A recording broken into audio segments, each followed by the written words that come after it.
Hello, আসসালামু আলাইকুম। তো আজকে হচ্ছে সম্ভবতার দ্বিতীয় ক্লাস। এখানে আমরা শুধুমাত্র টাইপ 2 পড়ব, এবং বেসিক্যালি সত্য কথা বলতে এখানে আপনাদের যত প্রশ্ন আসছে এখন পর্যন্ত বিসিএসে 35, 36, 38, তারপর হচ্ছে 40 এবং 44তম বিসিএসে, এই যে 5টা বিসিএস এখান থেকে প্রশ্ন আসছে মূলত 4টা, কারণ এই প্রশ্নটা রিপিট, 40-এর প্রশ্নটাই 40-এ রিপিট আসছে। তো এই 4টা প্রশ্ন যা আসছে সবগুলো টাইপ 2 থেকে আসছে। সম্ভবত আপনাদের অনেকগুলো টাইপ আছে, ঠিক আছে, এর মধ্যে প্রিলিতে প্রশ্ন আসে আপনাদের টাইপ 1 বেস থেকে, আর রিটেনের প্রশ্ন আসে শুধু টাইপ 2 থেকে। বাকি যে আছে বল, মুদ্রা, তাস, ছক্কা, এগুলো সাধারণত রিটেনে আসে না, তো তুলনামূলক কম গুরুত্বপূর্ণ। এই জন্য এই ক্লাসটা লাইভ হওয়ার পরে বাকি যে টাইপগুলোর উপরে ক্লাসগুলো রেকর্ড দেখে নেবেন, যেহেতু কম গুরুত্বপূর্ণ, কারো ইচ্ছা হলে একই পড়া, আর লাইভটা এখান থেকে নেব। আশা করি প্রশ্ন আসলে এখান থেকে আসবে, টাইপ 2 থেকে।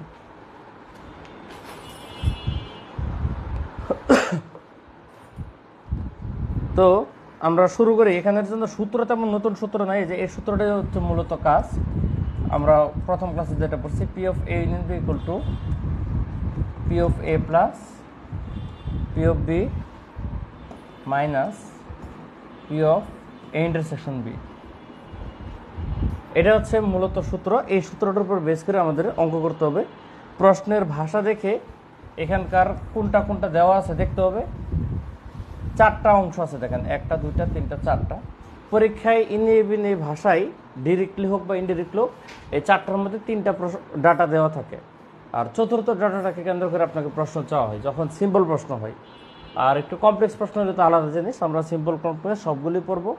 এখানে অঙ্ক আছে 11টা, আমরা মোটামুটি 4-5টা পড়ব।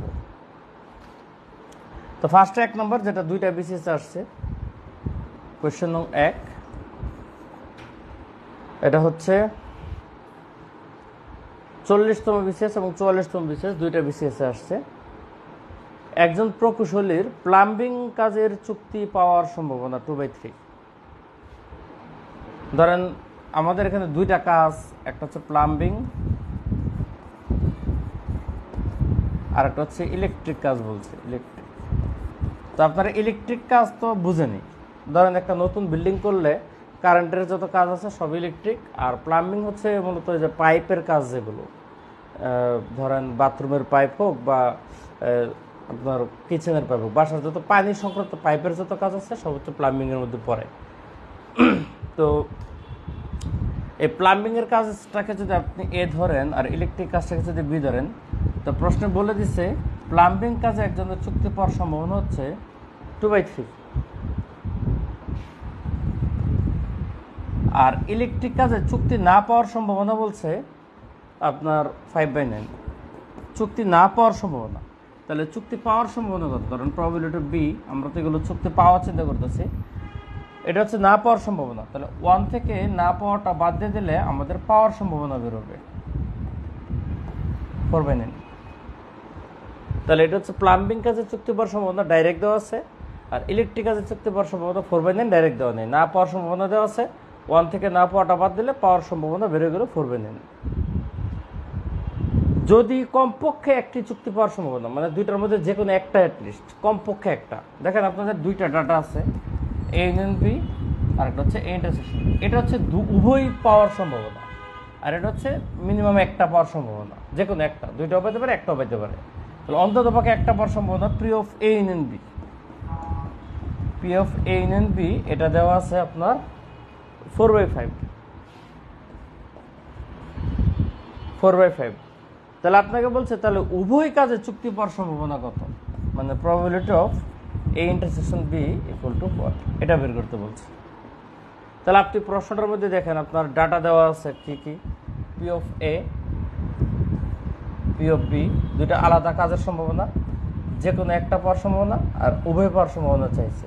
তাহলে আপনার এই 4টা সংশ্লিষ্ট সূত্র আছে রেডিমেড, পি অফ এ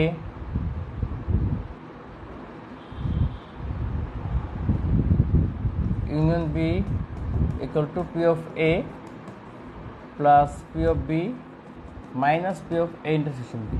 আমাদের তো বের করতে বলছে ওইটা, তাহলে এটা যদি এই পাশে চলে আসে, এটা এই পাশে চলে যাবে মাইনাস এ, তাহলে P of A intersection B হবে P of A plus P of B minus P of A union B. এখন শুধু মান বসান, পি অফ এ কত 2/3 প্লাস পি অফ বি কত এই যে 4/9 minus P of A union B কত এই যে 4/5। এরপর হচ্ছে আপনার লসাগু ক্যালকুলেশন করলে অ্যান্সার চলে আসবে। তাহলে এটার লসাগু 45, 5 নং 45, তাহলে 3 দিয়ে 45কে ভাগ করলে 15, 15 দুগুণ হচ্ছে 30 প্লাস 9 দিয়ে 45কে ভাগ করলে 5, 4 5 হচ্ছে 20 বিয়োগ 5 দিয়ে 15কে ভাগ করলে 9, 4 নং হচ্ছে 36। তাহলে 30 আর 20 হচ্ছে 50, 50 থেকে যদি 36 বিয়োগ হয় তাহলে হচ্ছে 14, তাহলে 14/45 এটা হচ্ছে আমাদের অ্যান্সার। খুবই সহজ অঙ্ক, যারা আছেন লাইভে তারা বুঝলে লেখেন বুঝছি, যারা লাইভে আছেন তারা বুঝলে লেখেন বুঝছি।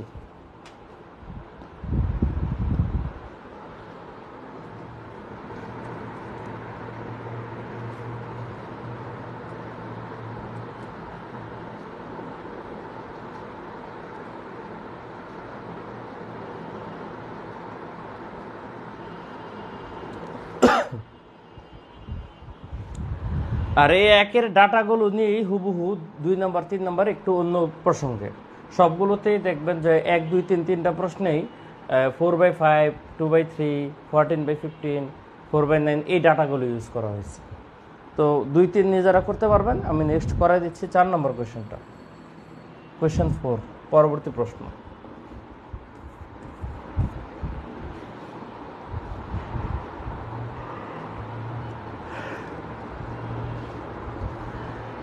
আলমের বাংলা পরীক্ষায় ফেল করার সম্ভাবনা 1/5, বাংলা ইংরেজি দুইটাতে পাশের সম্ভাবনা 3/4, যে কোনো একটাতে পাশের সম্ভাবনা হচ্ছে 7/8, তাহলে কেবল ইংরেজিতে পাশের সম্ভাবনা কত? তো দেখেন সবগুলোই পাস করতেছে, শুধু প্রথমটা ফেল করছে বাংলা, তার মানে পুরো প্রশ্নটা পাশের প্রেক্ষাপটে দিতে হবে। তাহলে প্রবাবিলিটি বাংলা আমরা যদি পাশের চিন্তা করি, আপনার ফেলের সম্ভাবনা দেওয়া আছে 1/5, তাহলে 1 থেকে যদি আমরা ফেলটা বাদ দিই তাহলে কিন্তু আমাদের পাশের সম্ভাবনা বেড়ে যাবে, 5 উপরে হবে 4। এটা হচ্ছে বাংলায় পাশের সম্ভাবনা। বাংলা ইংরেজি দুইটাতেই পাশের সম্ভাবনা, তো দুইটাতেই পাশের সম্ভাবনা কি বি ইন্টারসেকশন ই, বাংলা ইংলিশ উভয় হলে কি ইন্টারসেকশন হয়, তাহলে প্রবাবিলিটি বি ইন্টারসেকশন ই উভয়টাতে পাশের সম্ভাবনা দেওয়া আছে 3/4। আর যে কোনো একটাতে পাশের সম্ভাবনা বি অফ ইউনিয়ন হয়, বি ইউনিয়ন ই, এটা প্রবাবিলিটি দেওয়া আছে 7/8। এটুকু হচ্ছে দেওয়া আছে। বাংলায় ফেলের সম্ভাবনা দেওয়া আছে, ফেল থেকে আমরা পাসটা বের করছি, উভয় বিষয়ে পাশের সম্ভাবনা, যে কোনো একটাতে পাশের সম্ভাবনা। তাহলে আপনি প্রথমে ইংলিশে পাশের সম্ভাবনাটা বের করেন, যদিও আপনার ইংলিশে পাশের সম্ভাবনা চাই না, বলছে কেবল ইংলিশে, সো কেবলের ব্যাপারটা আমরা পরে সুরাহা করতে পারবো, আপাতত ইংলিশে পাশের সম্ভাবনাটা সূত্র দিয়ে বের করেন। তাহলে ইংলিশে পাশের সম্ভাবনাটা কত আমরা বের করি, তাহলে আমাদের রিকোয়ার্ড ফর্মুলা কি হবে, প্রবাবিলিটি অফ বাংলা ইউনিয়ন ইংরেজি ইকুয়াল টু বাংলা যোগ ইংলিশ বিয়োগ বাংলা ইন্টারসেকশন ইংলিশ। তাহলে আমাদের হচ্ছে এটা লাগবে, ইটা। তাহলে ইটা এক পাশে রেখে প্রবাবিলিটি অফ ই এটা এক পাশে রেখে বাকি সব অন্য পাশে নিয়ে আসি, ধরুন এটা এই পাশে এটা এই পাশে, তাহলে P of B union E minus P of B minus plus P of B intersection E. তাহলে বি ইউনিয়ন ই কত দেওয়া আছে 7/8 মাইনাস পি অফ বি কত দেওয়া আছে 4/5 minus P of B intersection E দেওয়া আছে কত 3/4,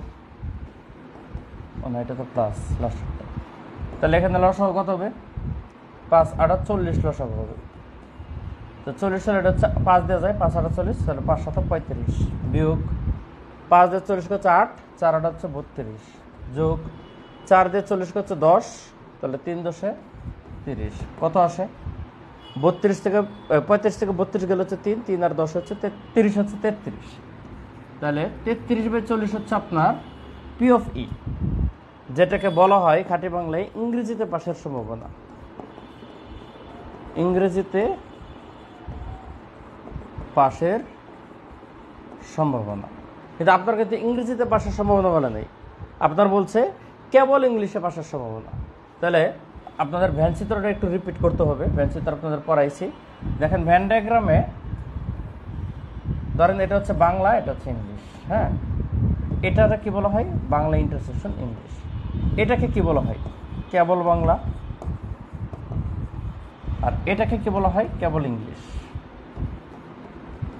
কেবল ইংরেজি মনে করো। এই তো তিনটা অংশ, এটা হচ্ছে উভয়, এটা হচ্ছে কেবল বাংলা, এটা হচ্ছে কেবল ইংলিশ। তাহলে আপনার সম্ভাবনা যাচাই করতে বলছে এটা, এই অংশটা কেবল ইংরেজি। তাহলে আপনি বের করছেন ইংরেজিতে পাশের সম্ভাবনা, মানে এটা বের করতে পারছেন, এই সার্কেলটা যেটা 33/40 আসছে। তাহলে আপনি দেখেন এই পুরা ইংলিশের সার্কেল থেকে যদি আপনি বোধটা মাইনাস করে দেন, মানে এটা যদি বাদ দিয়ে দেন, তাহলে আপনার কেবল ইংলিশ বেরোয়। মানে কেবল ইংরেজিতে পাশের সম্ভাবনা হচ্ছে বেসিক্যালি প্রবাবিলিটি অফ ইংলিশ বিউ probability of Bangla intersection English. মানে আপনি ইংরেজিতে পাশের সম্ভাবনা থেকে বোধ যেটা বাংলা ইন্টারসেকশন ইংলিশ, যে এই অংশটা মাইনাস করে দিলে আপনার কাঙ্ক্ষিত রেজাল্টটা চলে আসে। তাহলে আমাদের বাংলা প্রবাবিলিটি অফ ইংলিশ কত? এই যে প্রবাবিলিটি অফ ইংলিশ হচ্ছে এই যে এটা বেরোয়েছে 33/40, আর ইন্টারসেকশনের ভ্যালুটা কত? এই যে এটা 3/4। তার মানে এই প্রবাবিলিটি অফ ই হচ্ছে 33/40 মাইনাস হচ্ছে 3/4, বিয়োগ করলে রেজাল্ট চলে আসবে। ধরেন ক্যালকুলেশন করি, যদি 33/40 বিয়োগ হচ্ছে 3/4, লসাগু তো 40 আসবে। তাহলে এটা তো 33, 4 দিয়ে 40কে ভাগ করলে 10, তাহলে 3 × 30, 33 থেকে 30 গেলে 3, তাহলে 3/40। দেখেন ইংরেজিতে পাশার সম্ভাবনা 33/40, কিন্তু শুধু ইংলিশে পাশার সম্ভাবনা 3/40। যদি বুঝে থাকেন ডান কমেন্ট করবেন, কমেন্ট হবে ডান।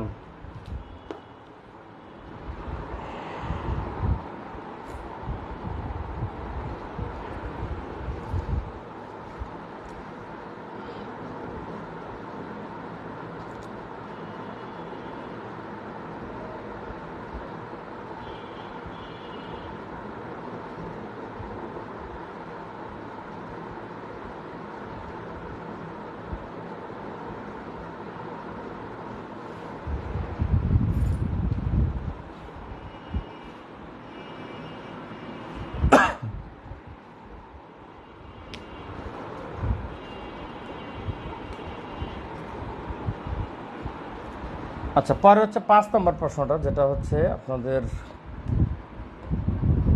বিগত বিসিএস আসছে। কত নম্বর বিসিএস? এটা 36তম বিসিএস আসছে।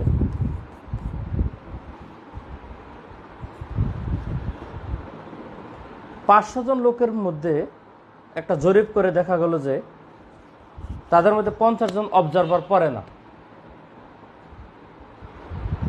25 জন ইত্তেফাক পড়ে না। একটু লিখি, 50 জন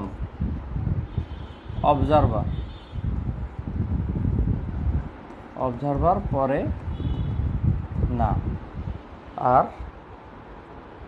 25 জন ইত্তেফাক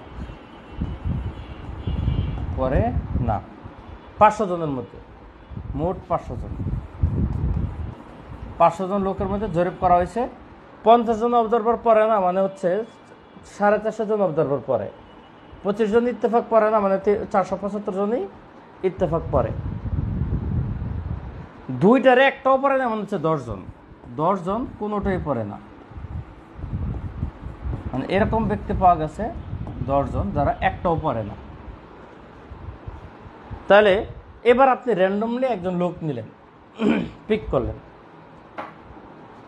লোকটি ইত্তেফাক পড়ে কিন্তু অবজারভার পড়ে না, তার সম্ভাবনা কত? দেখেন বইয়ে সুন্দর করে দেওয়া আছে। আমি জাস্ট খুব সিম্পলি আপনাদের ভ্যান চিত্রের সাহায্যে জিনিসটা বুঝাই দিই। ধরেন এটা হচ্ছে অবজারভার, ও দিলাম, আর এটা হচ্ছে ইত্তেফাক, আই দিলাম। আমাদের একটা ভ্যান চিত্র ড্র করব মোট 500 জনের মধ্যে। আপনাদের ভ্যান চিত্র ক্লাস হয়ে গেছে, সেগুলো না বোঝার কিছু না। আমরা পরে না প্রেক্ষাপটে, এটা লিখতে হবে না কিন্তু, পরে না প্রেক্ষাপটে আপনাদের আমি কোয়েশ্চেনটা পড়াচ্ছি। তাহলে বলছে 10 জন কোনোটাই পড়ে না, তাহলে এখানে দেন 10,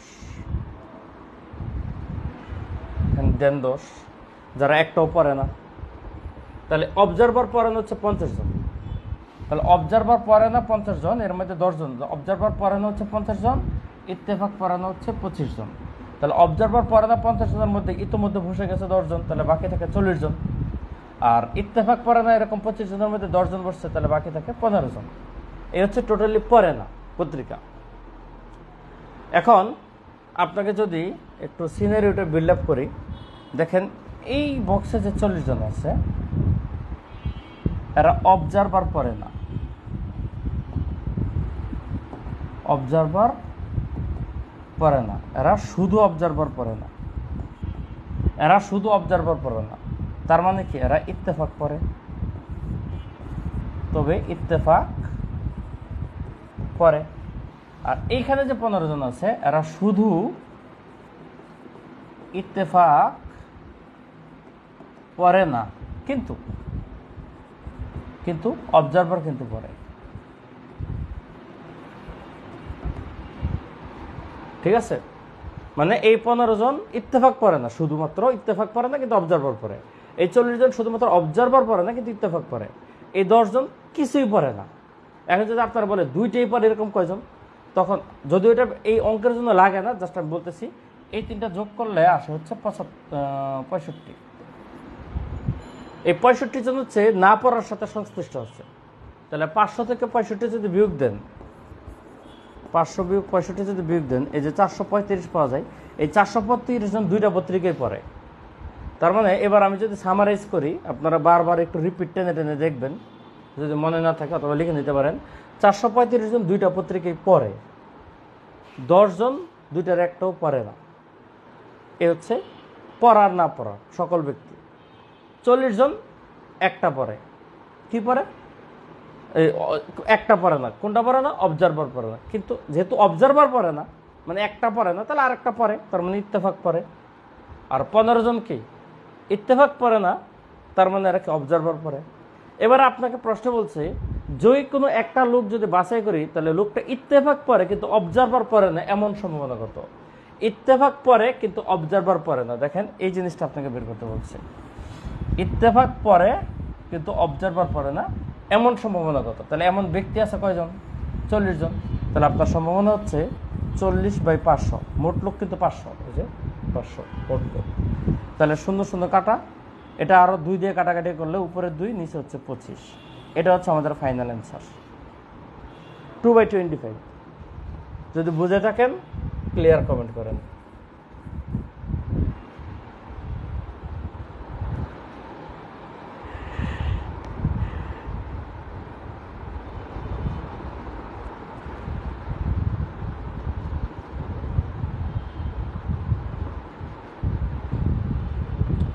আপনারা যদি বইয়ের মতো করে না লিখে এই ভ্যানচিত্র যে করতে চান, তাহলে ভ্যানচিত্রটা আঁকবেন। আপনারা এইটুকু লিখবেন, মোট ব্যক্তি 500 জন, অবজারভার পড়ে না 50 জন, ইত্তেফাক পড়ে না 10 জন, কোনোটাই পড়ে না, ইত্তেফাক পড়ে না 15 জন, কোনোটাই পড়ে না 10 জন। এইটুকু আগে লিখবেন। তারপর লিখবেন যে পত্রিকা না পড়ার প্রেক্ষাপটে ভ্যানচিত্র অঙ্কন করে পাই, তখন ভ্যানচিত্রটা আঁকবেন যেভাবে আছে হুবহু। সুতরাং লিখবেন, সুতরাং শুধু অবজারভার পড়ে না তবে ইত্তেফাক পড়ে এমন ব্যক্তির সংখ্যা 40 জন। সুতরাং নির্ণয়ের সম্ভাবনা 40/, শেষ। এটুকু লিখবেন, হবে। যদি বলো অন্ততপক্ষে একটা পত্রিকা, অন্ততপক্ষে না সবগুলো উভয় পত্রিকা পড়ে এমন সম্ভাবনা কতজন? তাহলে 435/500। ঠিক আছে, অন্ততপক্ষে একটা পত্রিকা পড়ে, মানে না কেবল একটা পত্রিকা পড়ে, অন্ততপক্ষে দিবে না, কেবল একটা পত্রিকা পড়ে এমন সম্ভাবনা কত? তখন কিন্তু 55, 40 আর 15, 55। মানে একটা পরে, কিন্তু একটা পরে না, মানে একটা পরে, বুঝছেন তো? এরা যে কোনো একটা পরে, মানে যে কোনো একটা পরে না। ঘটনাটা এরকম।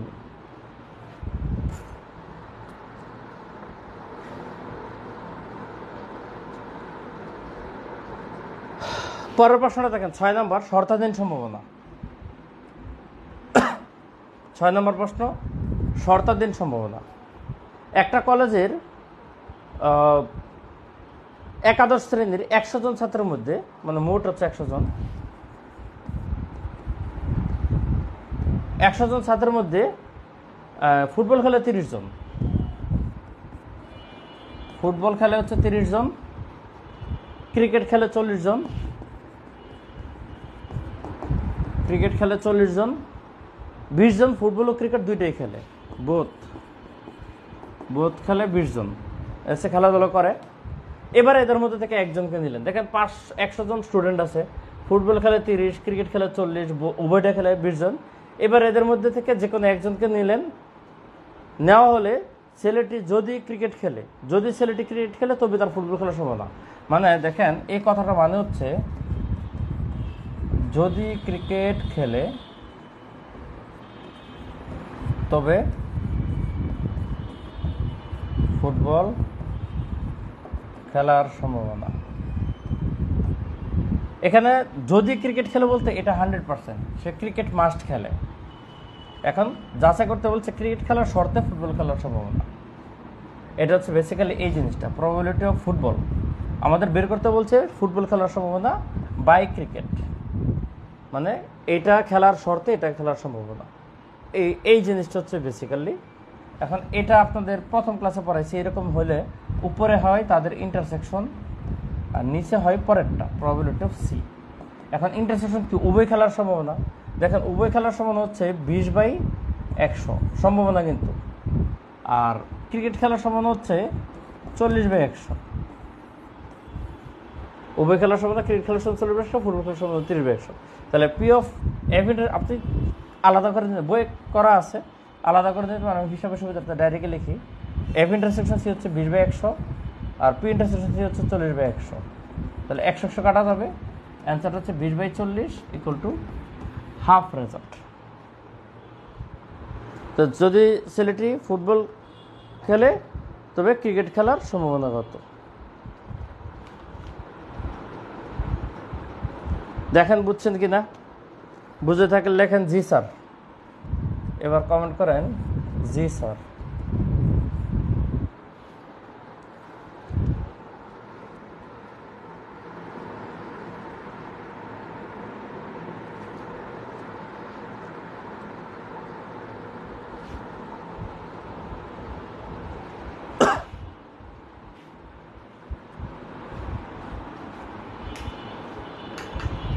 পরের প্রশ্নটা দেখেন 7 নাম্বার।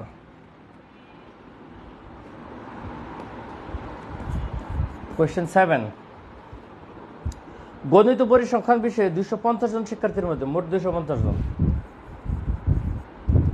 মোট হচ্ছে 250। এই 250 জন পরীক্ষার্থীর মধ্যে 25 জন পরিসংখ্যানে, 40 জন গণিতে ফেল করে। তাহলে পরিসংখ্যান ফেল হচ্ছে কয়জন? 25 জন। আর গণিতে ফেল হচ্ছে 40 জন বলা আছে। তাদের মধ্যে থেকে উভয় বিষয়ে ফেল, বোথ ফেল, দুইটাতে ফেল করছে 10 জন। এবার একজনকে বাছাই করলে তার পরিসংখ্যানে পাস ও গণিতে ফেল করার সম্ভাবনা কত? দেখেন পরিসংখ্যানে পাস ও গণিতে ফেল, এখানে কিন্তু পরস্পর উল্টা ঘটনা, একটাতে পাস একটাতে ফেল। যখন উল্টা ঘটনা ঘটবে তখন হচ্ছে আপনাদের ব্যঞ্চিত্র ড্র করে করবেন। আর যদি দুইটা সেম ঘটনা ঘটে, দেখেন সে ক্রিকেট যদি এরকম প্রশ্নটা আসতো, পরীক্ষার্থী পরিসংখ্যানে পাস করলে গণিতে পাস করার সম্ভাবনা কত? মানে একটা পাশের শর্ত আর একটা পাশের সম্ভাবনা, মানে একই জাতীয়, তখন এই শর্তাধীন সম্ভাবনার মধ্যে পড়ে।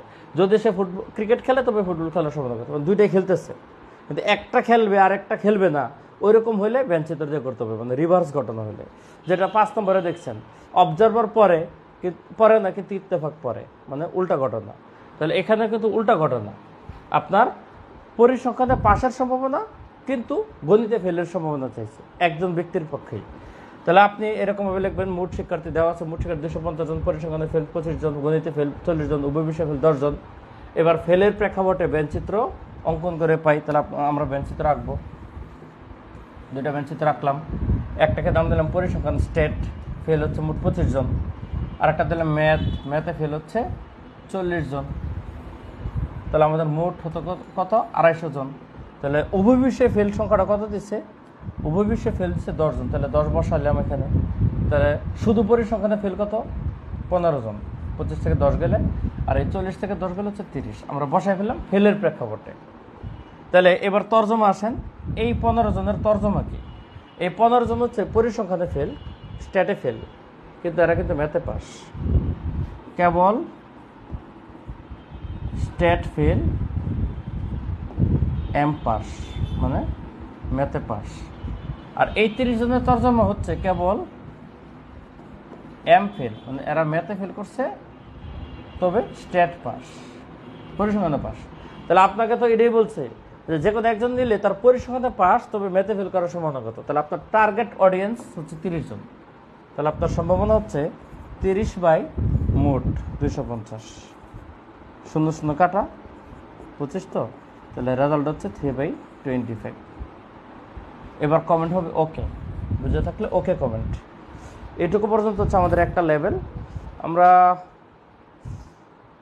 আরও 3টা অঙ্ক করব, 8, 9, 11।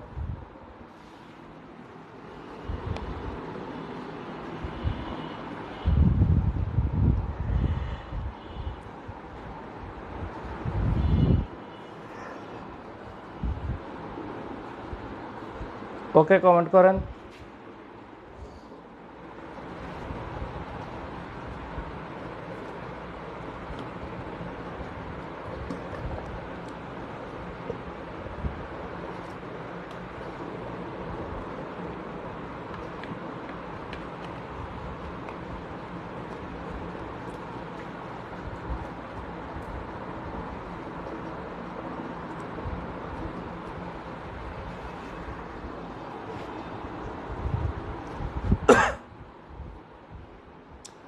ওকে, থ্যাংক ইউ। পরবর্তী প্রশ্ন হচ্ছে 8 নম্বর।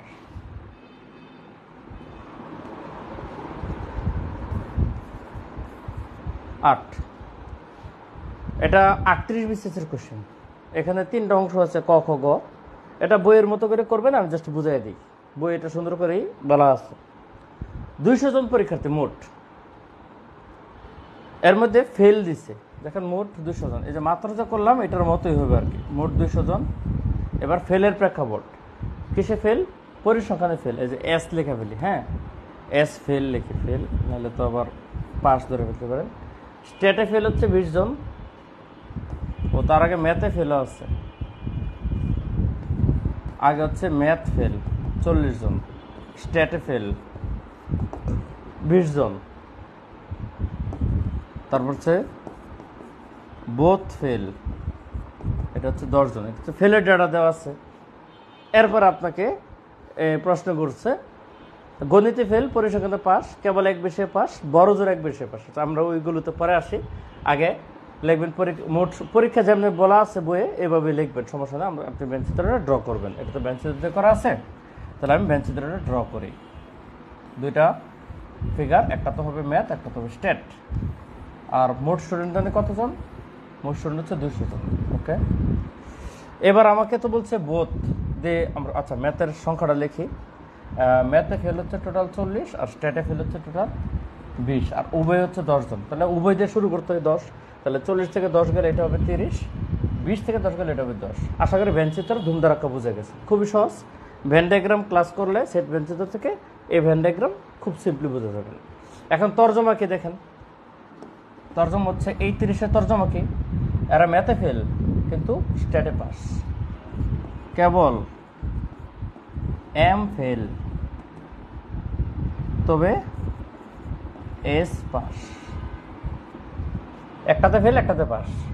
এই 10 জনের তর্জমা হচ্ছে ওরা কেবল স্টেট ফেল, মানে পরিসংখ্যানে ফেল করছে, তবে এরা কিন্তু ম্যাথে পাস করছে।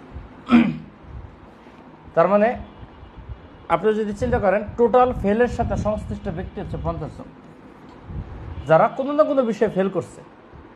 তাহলে 200 জনের মধ্যে 50 জন যদি ফেলের সাথে সংশ্লিষ্ট থাকে, 150 জন হচ্ছে উভয় বিষয়ে পাস করছে। আমি সবগুলো ডাটাই আপনারা বলে দিচ্ছি, পরীক্ষা যে কোনোটা আসতে পারে।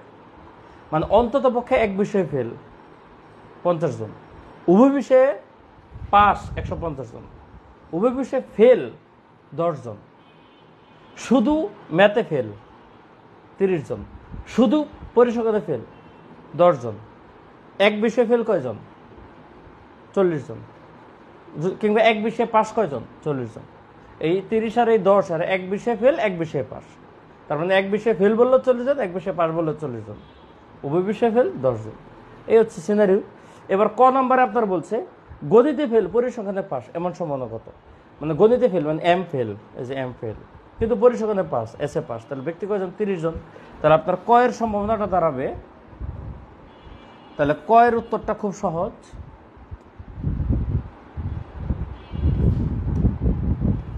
কয়ের উত্তরটা হচ্ছে 30/200, মোট হচ্ছে 200, অর্থাৎ 3/20। এটা হচ্ছে কয়ের অ্যান্সার, 3/20।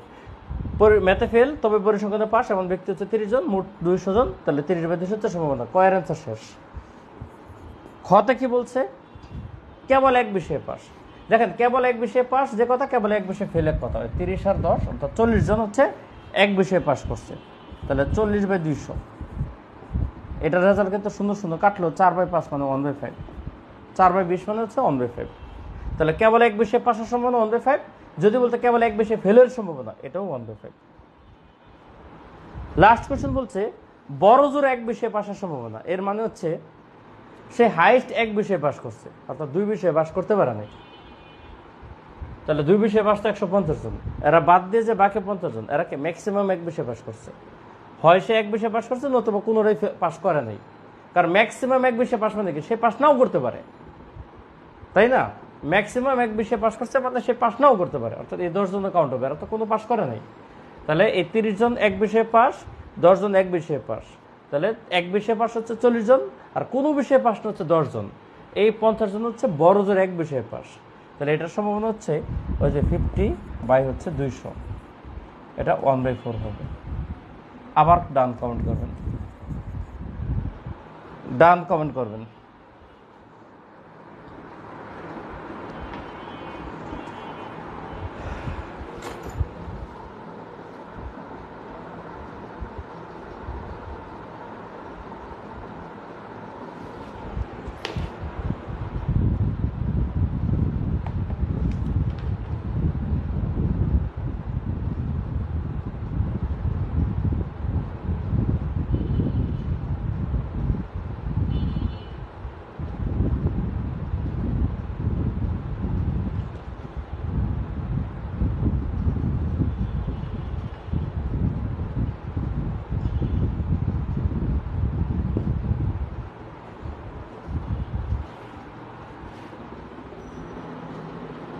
গটা আবার একটু বলতে, আচ্ছা ঠিক আছে।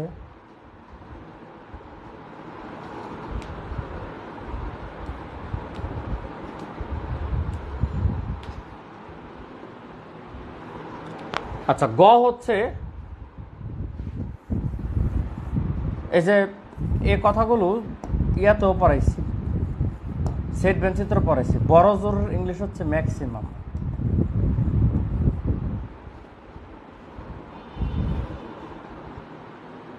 বড় জোর ইংলিশ কি? ম্যাক্সিমাম। তো ম্যাক্সিমাম এক বিষয়ে পাস,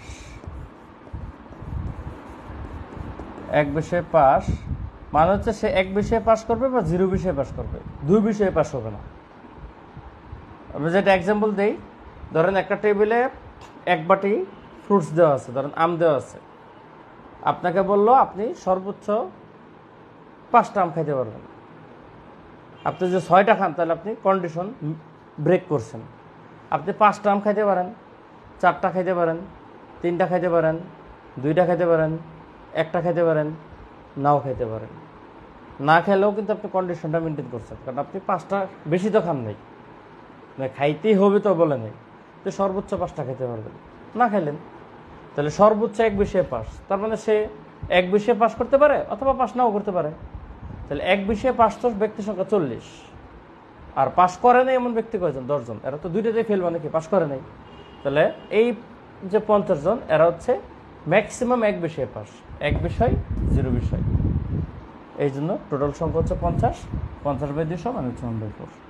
এখন ক্লিয়ার কিনা বলেন রাবেয়া খাতুন আপু?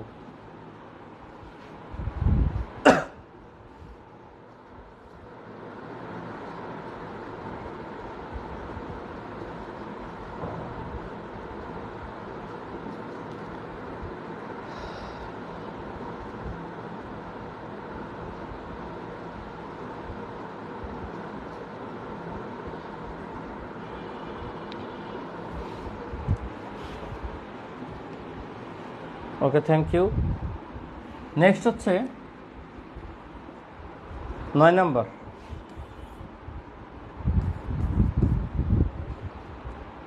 দুইজন ছাত্র একটা অঙ্ক করতে পারার সম্ভাবনা।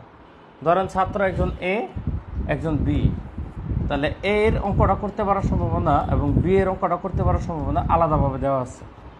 এ এর করতে পারার সম্ভাবনা দেওয়া আছে 1/3, বি এর করতে পারার সম্ভাবনা দেওয়া আছে 1/4। তারা আপনাকে বলছে দুইজন ছাত্র যদি অঙ্কটা একত্রে চেষ্টা করে সম্মিলিতভাবে, তাহলে করতে পারার সম্ভাবনা কত, অর্থাৎ probability of A union B কত। যৌথভাবে অঙ্কটা যদি করে, তাহলে মাথার মধ্যে চিন্তা করেন যে কোনো একজনের মাথা থেকে করলে তো কি ওকে, তাই না? আপনাদের যখন একটা প্রজেক্ট দেওয়া হয়, একটা ম্যাথ দেওয়া হয়, টিম ওয়ার্ক দেওয়া হয়, এই টিমের সবারই কাজটা করতে হবে কোনো কথা না, যে কোনো একজন করলেও কিন্তু আউটপুট সবার নামে আসে। তাহলে যৌথভাবে করতে দেওয়ার মানে হচ্ছে তারা যে কোনো একজন করতে পারে, কথাটা হচ্ছে যে কোনো একজন। আর যে কোনো একজন মানে কে ইউনিয়ন বি জানি, তাহলে এ ইউনিয়ন বি এর সূত্রটা কি আসলে? P of A plus P of B minus কিন্তু P of A intersection B. এখানে এটা দেওয়া আছে 1/3 আর এটা দেওয়া আছে 1/4, কিন্তু এইটা ডাটা দেওয়া নাই, আর এটা আপনাকে বের করতে হবে। দেখেন, যদি দুইটা ডাটা দিয়ে এটার মান লাগে, তাহলে অবশ্যই আপনাকে চিন্তা করতে হবে ঘটনাকে স্বাধীন নাকি বর্জনশীল। যদি বর্জনশীল হয় তাহলে এটা 0 হয়, প্রথম ক্লাসে পড়াইছি। আর যদি স্বাধীন হয়, স্বাধীনের বেলায় সূত্র হচ্ছে P of A intersection B হচ্ছে P of A into P of B. তাহলে আমরা জানি দুইজন অঙ্ক করার বেলা তাদের মাথা আলাদা, ব্রেন আলাদা, অর্থাৎ তারা স্বাধীনভাবে করবে, কিন্তু প্রজেক্টের নাম হিসাবে সম্মিলিতভাবে কাউন্ট হবে।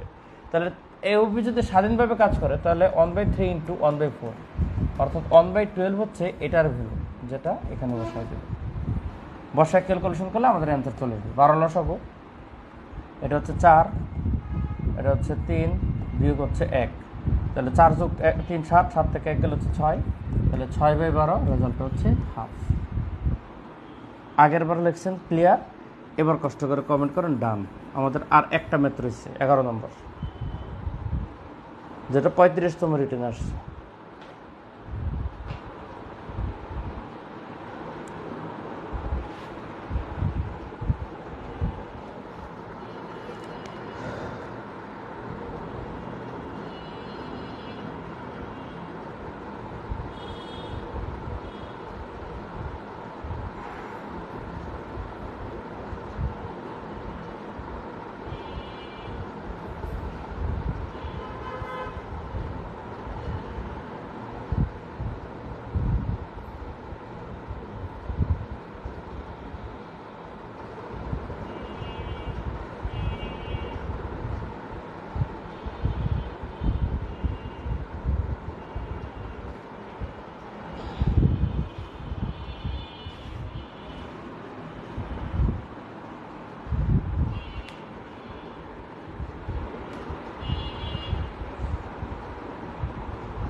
ওকে, লাস্ট অঙ্ক 11 নম্বর।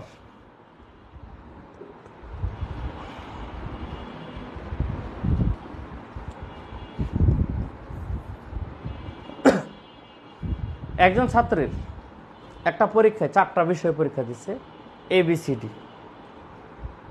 এই 4টা বিষয়ের মধ্যে তার 4টাতে পাশের সম্ভাবনা দিচ্ছে। দেখেন, পি অফ এ পাশের সম্ভাবনা, P of A, P of B, P of C, P of D. তাহলে 4 বিষয় আলাদাভাবে পাশের সম্ভাবনা 4/5, 4/3, 3/4। 4/3 তো সম্ভব না, 3/4, 5/6, 2/3। এই হচ্ছে 4টাতে পাশের সম্ভাবনা।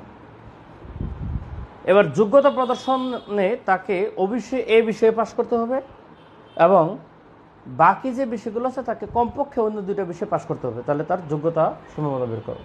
মানে ঘটনা হচ্ছে সে 4টা বিষয় পরীক্ষা দেবে। মনে করেন একটা জবের জন্য তাকে 4 বিষয় পরীক্ষা দিতে হবে, এবং বলছে যে 4 বিষয়ের মধ্যে তাকে এইতে মাস্ট পাস করা লাগবে, মানে এই সাবজেক্টে পাস করতেই হবে মাস্ট। এরপরে বাকি যে 3টা বিষয় আছে, এই 3টার মধ্যে মিনিমাম 2টাতে পাস করতে হবে। তাহলে সে পাস করতে পারবে কয়ভাবে? দেখেন, সে মিনিমাম 2 বিষয়ে পাস, মানে কি এতে তো পাস করতেই হবে, উপায় নেই। সে চাইলে বি আর সিতে পাস করে ডিতে ফেল করলো, কিন্তু সে কোয়ালিফাইড। সে সবগুলোতে পাস করলেও কোয়ালিফাইড, মানে 2টাতে পাস, 1টাতে ফেল করলেও কিন্তু কোয়ালিফাইড। তাহলে যেহেতু ফেল করেও কোয়ালিফাইড ব্যাপারটা আসে, তাহলে আমাদের ফেলের সম্ভাবনাগুলো বের করতে হবে। তাহলে এখানে ফেলের সম্ভাবনাগুলো হচ্ছে এটা, তার মানে probability of A prime, P of A prime equal to হচ্ছে 1 minus 4/5 equal to 1/5, P of B prime 1 minus 3/4 equal to 1/4, P of C prime 1 minus 5/6 equal to 1/6, P of D prime 1 minus 2/3 equal to হচ্ছে 1/3। এগুলো হচ্ছে ফেলের সম্ভাবনা বের করতেছি সবগুলো। ডান পাশ হচ্ছে সবগুলো কি ফেলের সম্ভাবনা, ঠিক আছে। এতে পাশের সম্ভাবনা এটা, এতে ফেলের সম্ভাবনা এটা, বিতে পাশের সম্ভাবনা এটা, বিতে ফেলের সম্ভাবনা এটা। 1 থেকে পাশ বাদ দিলেই ফেল, 1 থেকে ফেল বাদ দিলেই পাস, সহজ কথা। তাহলে সি এর পাশের সম্ভাবনা এটা, সি এর ফেলের সম্ভাবনা এটা, ডি এর পাশের সম্ভাবনা এটা, ডি এর ফেলের সম্ভাবনা এটা। এবার আপনি বাস্তবে একটা একটা করে চিন্তা করেন কতভাবে সে পাস করতে পারে। সে 4টা ভাবে এই ঘটনাটা ঘটতে পারে। একটু দেখেন, প্রথম হচ্ছে তাকে তো এতে মাস্ট পাস করতে হবে। সে চাইলে বিতে পাস করে, সিতে পাস করে, ডিতে ফেল করতে পারে। খেয়াল করে দেখেন। সেকেন্ড, তাকে তো এতে মাস্ট পাস করতে হবে। সে বি আর ডিতে পাস করে সে সিতে ফেল করতে পারে, তবু তো সে কোয়ালিফাইড। আবার থার্ড ঘটনা, সে এতে পাস তো মাস্ট করা লাগবে, সে সি আর ডিতে পাস করে সে বিতে ফেল করতে পারে। তার মানে দেখেন, সে ডিতে ফেল করলে কোয়ালিফাইড, বাকিগুলো পাস করলে, সিতে ফেল করলে কোয়ালিফাইড, বাকিগুলো পাস করলে, বিতে ফেল করলে কোয়ালিফাইড, বাকিগুলো পাস করলে। আর আরেকটা ঘটনা হচ্ছে সে সবগুলোতে পাস করলে, পি অফ এবিসিডি সবগুলোতে পাস করলে তো আরও ভালো। তাহলে 4টা হচ্ছে তার কোয়ালিফিকেশনের যোগ্যতা। তাহলে 4টা আলাদাভাবে বের করে আপনাকে যোগ করে দিলে নির্ণয় সম্ভাবনা বের হবে, ঠিক আছে। তাহলে আপনার এটার কাহিনীটা কি দেখেন, এখানে এটাও হতে হবে, এটাও হতে হবে, এটাও হতে হবে, এটাও হতে হবে, সবগুলি হওয়া লাগবে। মূল সূত্র যেটা ছিল P of A intersection B, এটার বেলায় আমরা P of A into P of B করছি, গুণ করছি। যেখানে এতেও হয়তো এটা কি বোধ না, এটাও করা লাগে, এটাও করা লাগে। তার মানে এতেও পাস করতে হবে, বিতেও পাস করতে হবে। বোধ হলে কি গুণ হয়। যখন ঘটনার সবগুলো ঘটতে হয় তখন মাঝখানে গুণ দেওয়া লাগে। যখন একাধিক ঘটনার সবগুলো ঘটা বাধ্যতামূলক, তখন ওই ঘটনাগুলোকে আলাদাভাবে গুণ দিতে হয়। তাহলে এখন এখানে তো ডাটাগুলো আছে, আমি একটা একটা করে যদি বের করে আমি শুধু আমি একটু কষ্ট করে যে দেখেন এই সংখ্যাগুলোকে কি করে আমার স্পেস সংকটে পড়ছি।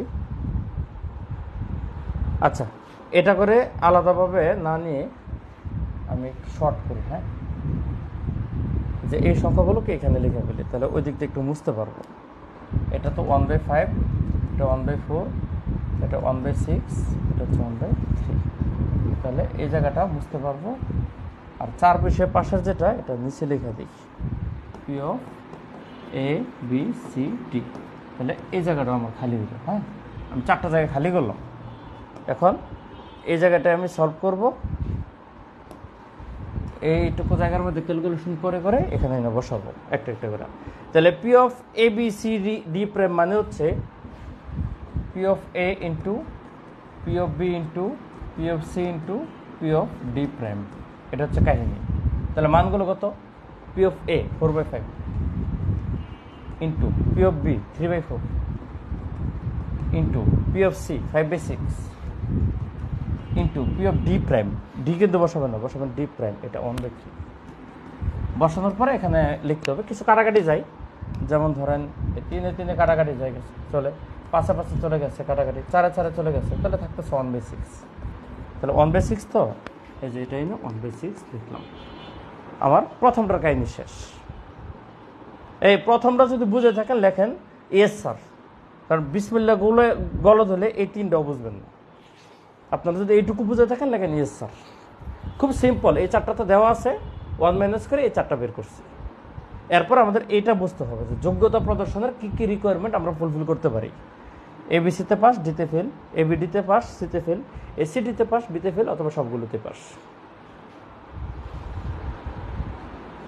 খুব ইজি। তাহলে আমরা একটা বের করছি, এবার এটা বের করবো, P of A B D C prime. P of A B is D, P of A B P of D into P of C prime. তাহলে মান বসাবো। পি অফ এ কত? 4/5, P of B 3/4, P of D 2/3 and P of C prime, C prime হচ্ছে 1/6।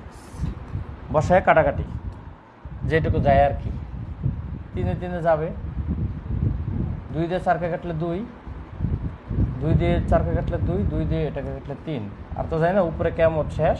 তাহলে 1/15 হয়েছে, 3 × 5 = 15। তাহলে এটা দাঁড়াইছে 1/15। একইভাবে মানে বাকিগুলো আপনারা করতে পারবেন। তারপর আমি করাই দিই। নেক্সট হচ্ছে এটা,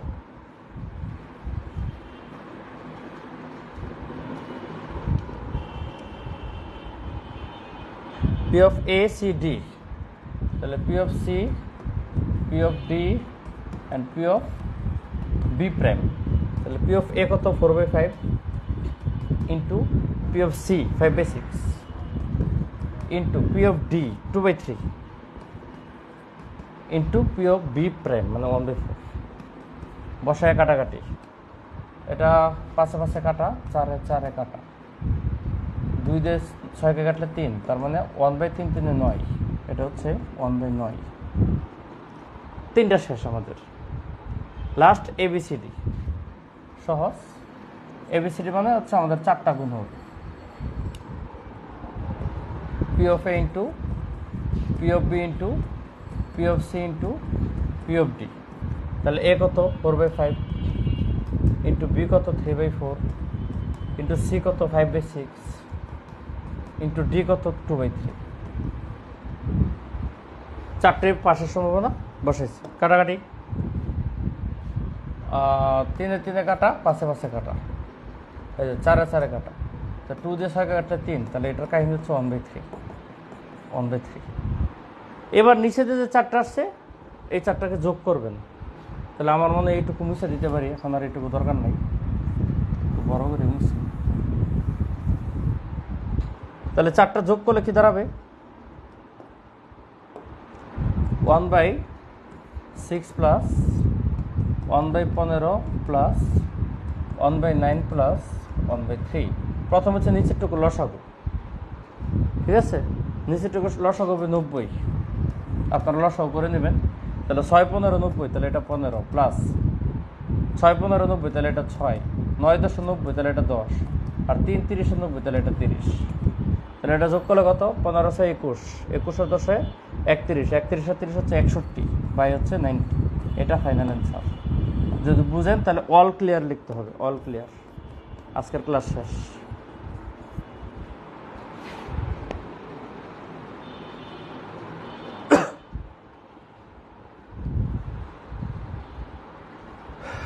কমেন্ট করবেন অল ক্লিয়ার।